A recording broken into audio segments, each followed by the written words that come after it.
My name is Camilla Sterling. I am 32 years old. 6 months ago, my own father sat across from me at a dinner table and asked me to lie to a bank to protect my brother. He did not apologize for what he had already done to me. Instead, he offered me a deal. But he had no idea. By then, I had already been to the police. I already had proof in my hands. Proof that was about to end the biggest lie my family ever told. If your family has ever asked you to protect someone else at the cost of your own future, tell me in the comments. Tell me where you're watching this from. I have a feeling a lot of you already know exactly how this story starts. Let's go back to that dinner first. It matters. It was not a celebration. It was an ambush, dressed up as pot roast and small talk. My father, Richard Sterling, sat at the head of the table, the way he always had. My brother, Nathaniel, sat across from me, quiet, staring hard at his plate. My mother sat between us, still recovering from injuries most people never fully walk away from. She did not say a single word the entire meal. I understood her silence as its own kind of answer, long before I understood everything else. And next to the gravy boat, there was a folded letter. A letter with my name on it, waiting for my signature. That letter said the loan was a misunderstanding. It said I had verbally allowed my father to sign my name for a $45,000 loan. In exchange, my father promised to sign the deed of the family house over to me. My brother promised to pay off the debt, eventually, on a schedule nobody in that room actually believed in. I looked straight at my father. I asked him one question. Before you transfer any deed, are you at least going to apologize for forging my name? He looked me right in the eye. He said, no.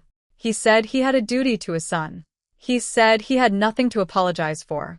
I did not scream. I did not cry, not at that table. I folded my napkin. I stood up. I walked out of that house for what I already knew was the last time. 3 days later, my silence became the loudest thing I had ever done in my life. But to understand why that dinner broke something in me for good, you need to know who I used to be before any of this happened.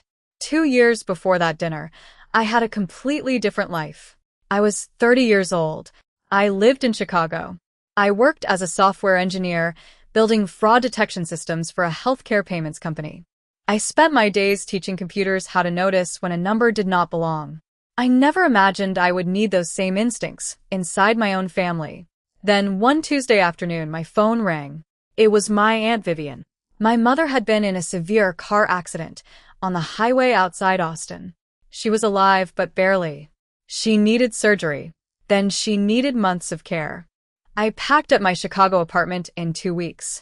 I moved back into my childhood bedroom in Austin, Texas. I told myself it was temporary. I told myself family comes first. My father made it official fast. He charged me $800 a month in rent to help with expenses. I paid it without complaint. Most months, I paid the electric bill too. I covered my mother's prescriptions whenever the insurance fell short. Every single account in that house ran through my father's hands first. He controlled every penny. My brother, Nathaniel, did not pay a single dollar of it. Not 1 month. Not ever. Nathaniel was chasing his dream, a luxury architecture and landscaping firm that had been losing money for 3 straight years. Nobody in my family ever called it failing. They called it almost there. This was not new. When we were kids, Nathaniel broke a neighbor's window with a baseball and told our parents I had done it. I was grounded for 2 weeks. He got a new bike that same month for good behavior. I was 8 years old. Even then, I remember thinking that the rules in our house depended entirely on which one of us needed protecting. I want to say clearly I loved my brother. I loved my mother. I even loved my father. In that complicated way, you love the person who raised you and disappoints you, both at once. And quietly, underneath all of it, I was saving. Every spare dollar went into an account meant for a condo of my own, a place with only my name on the deed. I had a screenshot on my phone of a unit I had toured once, with big windows and morning light across the floor. I looked at that photo the way other people look at vacation pictures. I did not know it yet, but the number in that account was about to save my entire life. Then, out of nowhere, my rent went from $800 a month to $2,200 a month. My father blamed inflation. He blamed the price of groceries. I work with data for a living. I know what a real number looks like. I also know what an excuse looks like. So I did some quiet digging of my own. It did not take long to find where the extra money was actually going. Not groceries. Nathaniel's firm. My father was funding my brother's failing business with my rent increase. I told myself I would deal with that later. I still had my own plan. So finally, I walked into a bank to get pre-approved for my condo. The loan officer's name was Serena Croft. She had kind eyes, and she looked at her screen for a long time before she looked back up at me. Gently, she told me I had been rejected. She told me there was a $45,000 personal loan on my record from Lone Star Heritage Bank. She told me I was listed as a co-signer for my brother, Nathaniel. She told me that loan had been in default for months. My credit score, the one I had protected my entire adult life, was destroyed. I asked for the full loan file. I needed to see it with my own eyes. My hands were shaking so badly, Serena had to hold the paper steady for me. I will never forget the moment I looked at that signature page. My name was there in ink, but it was not my handwriting. I have signed my own name thousands of times. I know exactly what it looks like. This was not it. It was my father's handwriting, wearing my name like a mask. I confronted him that same night in the kitchen, standing because I could not sit still for this conversation. I asked him directly if he had forged my signature. He did not flinch. He did not even lower his voice. For just a second, something flickered across his face. I want to say it was guilt. Looking back now, I think it might have only been fear of getting caught. He said, "I did it for Nathaniel. This is just what families do for each other.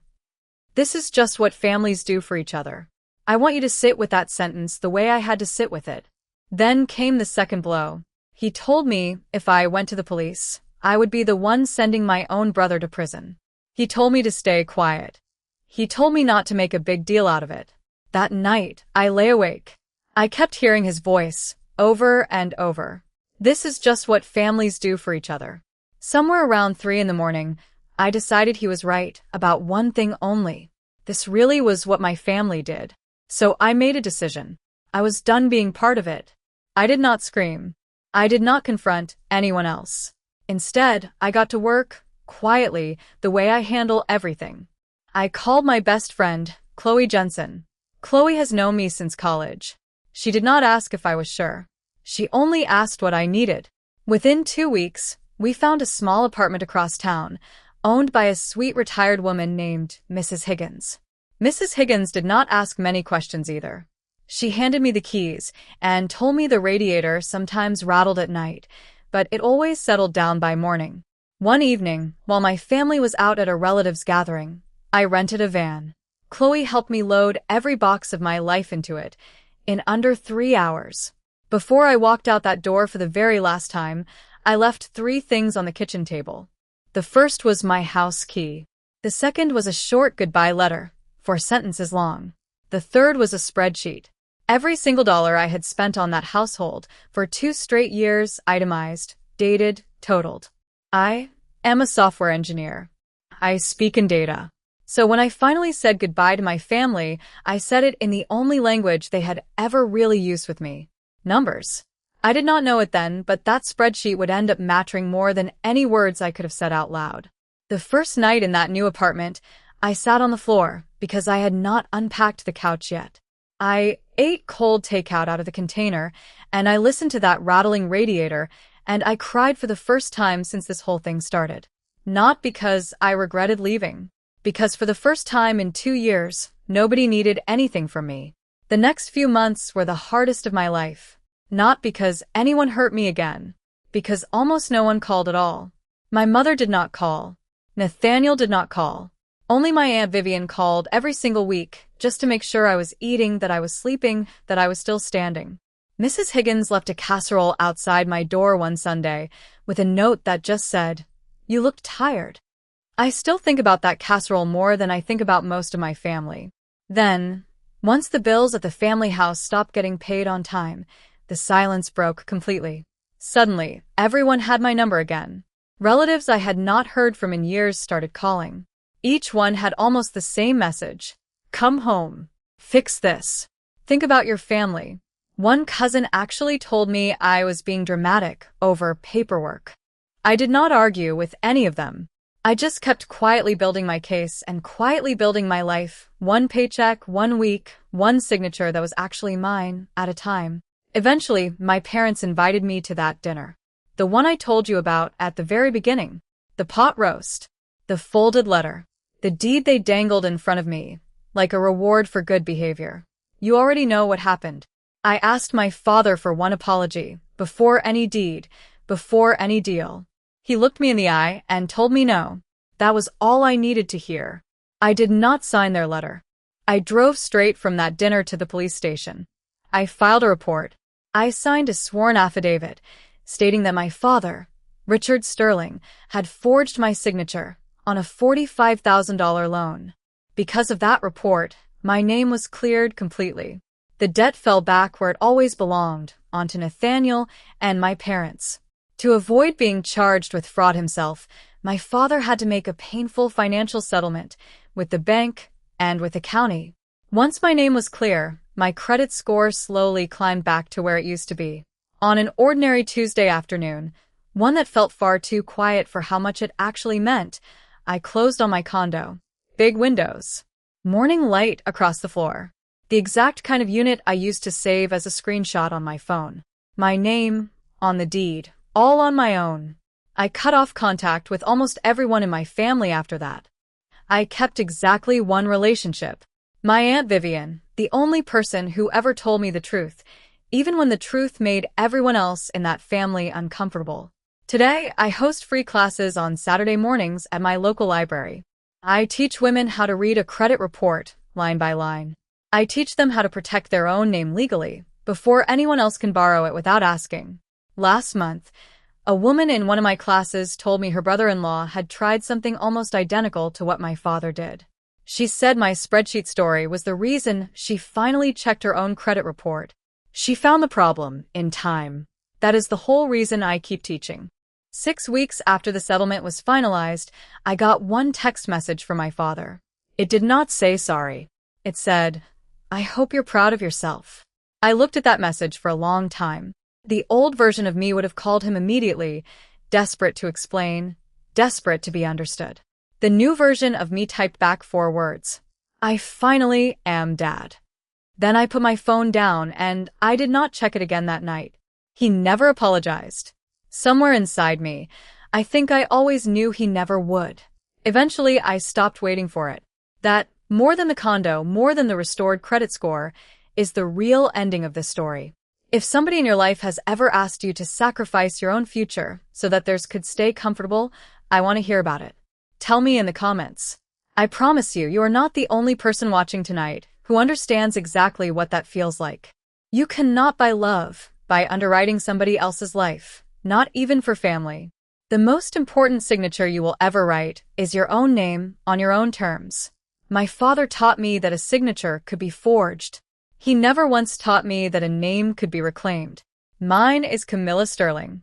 And for the first time in my entire life, it belongs to no one but me.